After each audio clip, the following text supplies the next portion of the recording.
The film is called Duck Eggs and the Miniature Rooster. Let's take a look at it. One little chick for 4 days, I didn't notice it eating, and I turned my back on it all the time, and I thought that I had dipped them all in water and dipped them in feed. You have to dip each one of them, give them a taste of water, and then give them a taste of feed when they arrive from the hatchery. And it turned out that this chicken had been dropped, and it was stunted. And it surprised me that a newborn chick could live for 4 days without food and water, and it shrank up, and I noticed it was shrinking and shrinking. Strange lady, and we're going to see more of the film and talk with the guy who made it in about 45 minutes. After you see it, I think you're going to have a lot of calls for him. I know I'm going to have some questions for him. If you've been wondering how the films and tapes were selected, Chicago producers were invited to submit their work. They came to a screening in this very studio to help choose the material. They sort of gave their votes, and then those votes, plus the own personal feelings of the producers of the show Night Watch, were taken into account, and the final selections were made. And now films that tell stories. We're going to show you 2 excerpts from the film. The film, it's an unusual one, and is a long interview with a woman named Hermione Pokrovsky. She has been in and out of Illinois mental health institutions since 1941. On the day of filming, which was March 8, 1976, she was a patient at Elgin Mental Hospital Health Center. Here is the first excerpt of the film, Duck Eggs and the Miniature Rooster.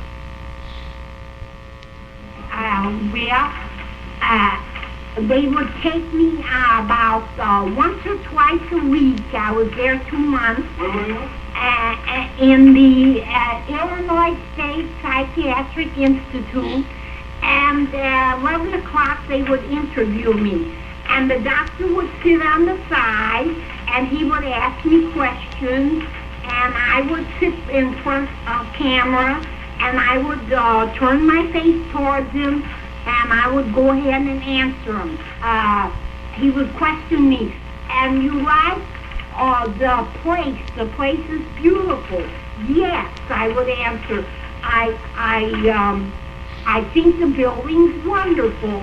It had air conditioning, it had central heating, and all the latest things, and beautiful beds and private rooms. And I said that I think is very admirable for experimental patients. Did you like being on film? I did most of the time. And then the 6th time, he pulled one too many of these old sayings on me. He asked me, he said, what is the meaning of people living in glass houses should not throw stones?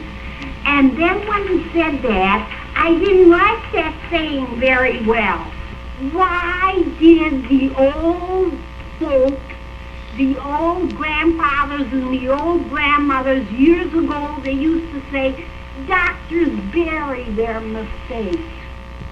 Yeah, she's got a good point there. Doctors bury their mistakes. And right next to me is Frank Zirbel, who works at Elgin Mental Health Center in the admissions department, is that right? And you're also obviously a filmmaker. True. Anybody watching this is going to have a couple of questions. One would be, why make a film about her?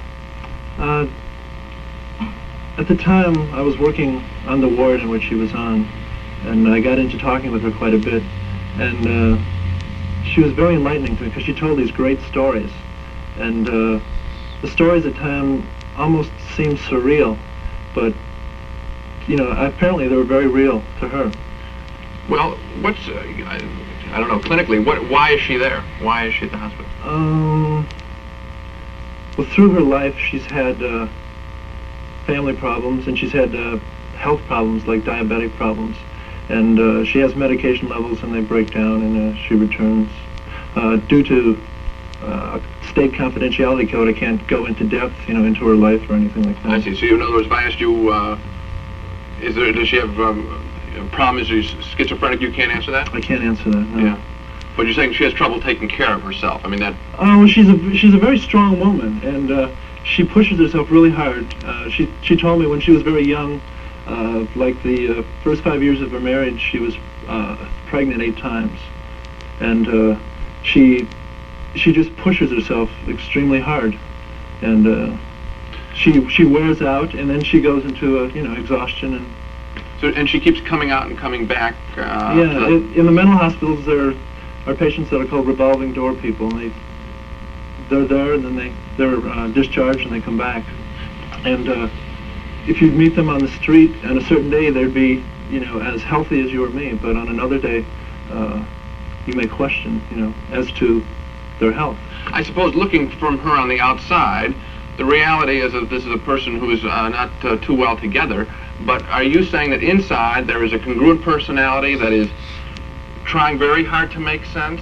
Well, she makes sense in that last bit, didn't you think? The very last chunk of that, yes. I thought the whole thing made sense. To me, she's very perceptive. She's almost like a poet in a strange kind of way. Her sensitivity is great. People who go crazy are very sensitive. I mean, they can't deal with the bizarre things that happen in the world, just the nonsense that we have to put up with. Yeah, the norms that you and I operate under, which is, let's say, politeness right now, we're waiting till one person finishes, that doesn't make any sense to her, right? She just plunges ahead. I mean, that would be one thing that I would notice. At one point, she doesn't seem to check if anyone is listening. I think you're wrong there. She just, I've stopped to see her a number of times at her apartment because she's presently living on the outside. Mm-hmm. And she's very verbal about things. She's about her life, about things in general. She has a lot to say. Does she talk in present tense? She's dealing a lot with history there in the film. Oh yeah, she talks about the present. She could hold a very coherent conversation with you. She enjoys writing letters. Her library is the favorite place to visit in the community in which she lives. And she's very well read, surprisingly. That's the first excerpt from the film. We're going to take a look at some more of it. Here is the second part of the film where Hermine Pekrowski talks about a miniature rooster.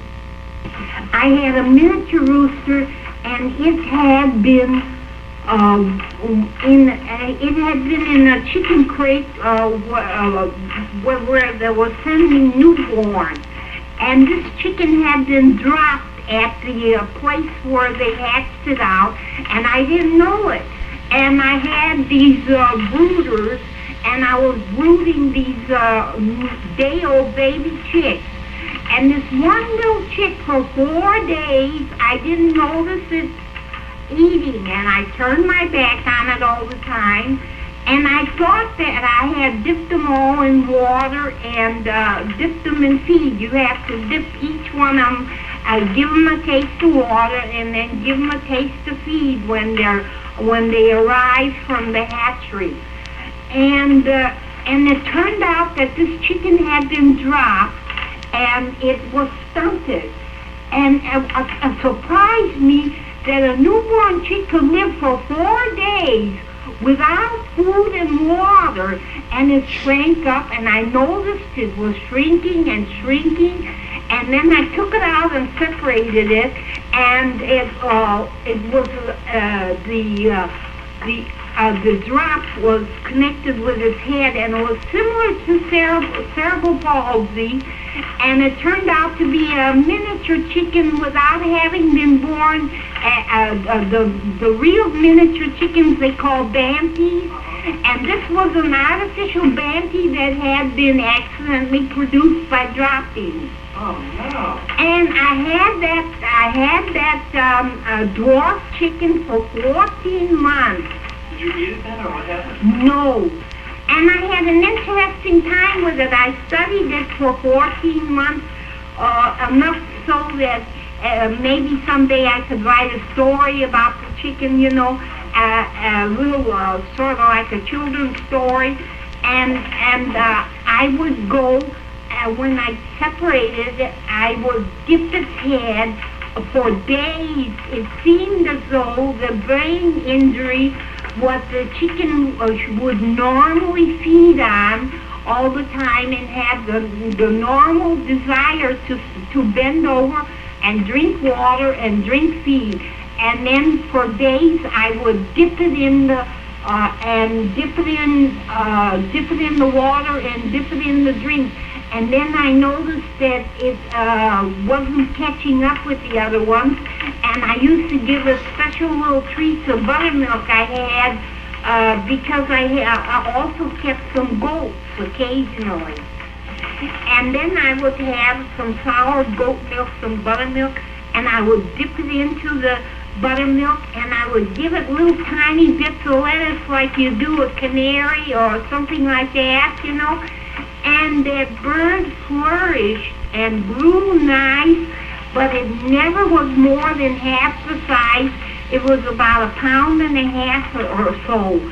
And because I raised it separately in the box that it had arrived in, I used that for a playpen for the chicken alone. And then, of course, I had to pretend once in a while mother's cries, so that the chicken wouldn't get lonely. I would say, buck, buck, a little bit, and it would eat, you know, with those little signals. The human nature, or I should say the animal nature would take over, and it would get the idea, and it gradually formed the habit of eating regular without me bothering. And this little thing was something like a zoo animal that had been discarded.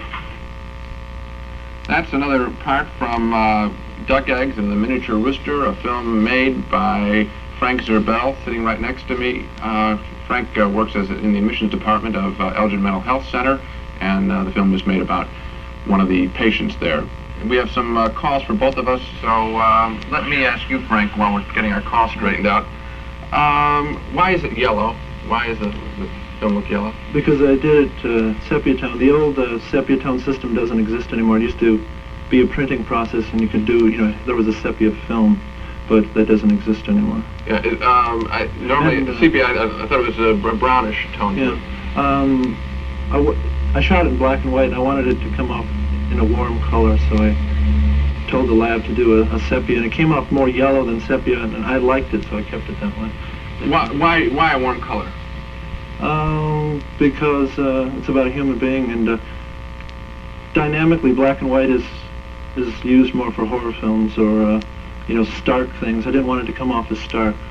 I wanted to come off just more gentle. Why not a color? Why not full color? Because I couldn't afford it. Okay. We now still have, I think we have Mel on the line. Let's try. Mel, can you hear us? Yes, I can. Okay, what do you want to know? Well, I just want to say that this is the first time I've watched the program, and I think it's very terrific. There are a couple clinkers now and then, but the subject, as far as this one woman in particular, I think it's terrific. I really do. The subject is handled very sensitively, yet it's handled intimately. And I believe that the woman is more sane than people give her credit for.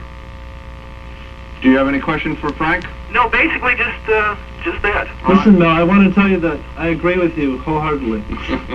What did she ask you about the film when she saw it?